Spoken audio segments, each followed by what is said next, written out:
Welcome to Malam Jabba. Number plate भी नहीं है इनके। कुछ भी नहीं है, मज़े बस हैं ऐसा यहाँ ही के है। लोगों के। हमने चेयर लिफ्ट की ली है 2000।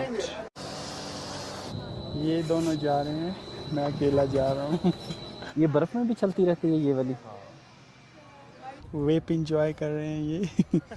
और मौसम काफ़ी खूबसूरत है मालम जब्बा में। नीचे रियाज में काफ़ी गर्मी है।